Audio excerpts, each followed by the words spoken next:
Lindsay there, going around the track. It's very loud, so I'm going to talk quite close to the microphone to begin with. So what we've got here is Miss Lindsay going around the track. She's doing a very important job for us because she's helping us to show the difference between scalars and vectors. Now you might be thinking scalar, vector, I've never heard of these things, so I'm going to break it down for you with the aid of Miss Lindsay going around the track as she does. Alright? So first of all, scalar versus vector. Now scalar is basically something just with a size, okay? This could be speed, this could be displacement. I'm going to focus on those two things in a little bit more detail in a second. Then the next thing we've got is a vector. Now a vector is something that has a size and a direction. So basically, the difference between displacement and distance is displacement has a size and direction, same with velocity. So velocity would be 8 meters per second northeast and so on. Okay, but let me break this down for you a bit more. Alright, so as Miss Lindsay's going around the track, she's number 25. Okay. What happens is, here she is, she's very slow as you can see. Hurry up, Miss Lindsay! You're very slow. Okay, here she comes around. So, start now, bam, right. So as she's going around the track, Mr. Martin, can you film her as she goes around the track here? So what she's doing, this track in total is 290 meters long. So as she goes around, she completes one circuit of the track. Now what's happened there is that the distance she's covered as she goes around the track is 290 meters. So you might think, oh, boom, distance, displacement, same thing. No.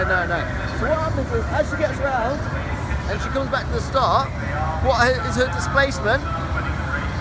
Naught. Her displacement is naught because she's starting exactly where she began from where she's finished, sorry, exactly where she started from. Right? So that's the first thing that we've got going on here. Now, here she is going around.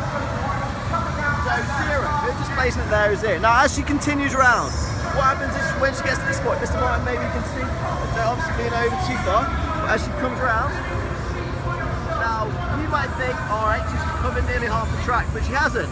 Her distance she may have covered, this might be 100 meters, but her displacement from where she first started from may only be 10 meters. Alright, that's the first thing. So distance, displacement done. Now, speed and velocity. Now, as she goes round, her average speed may be 10 meters per second. However, that's not what we're interested in. What we're interested in is her velocity at different points. So her velocity at this point, when she's going that way, may be 10 meters per second north. Now at this point here, she might be traveling at the same speed, but her displacement now, her velocity now is 10 meters per second south.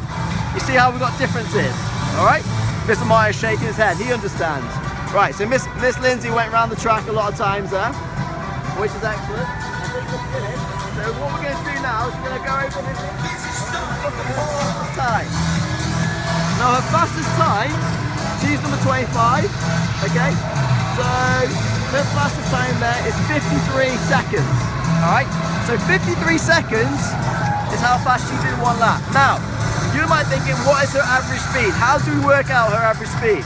Well, what we do is use a simple equation, speed equals distance over time. So now you can hear me speak with the music's on. Right. So, distance, 290 meters, time, 53 seconds, okay? So what we do is do some calculations. In the next video, what I'm going to do, Mr. Martin's going to go around the track, and in that video, we're going to compare the average speed of Miss Lindsay and Miss Martin.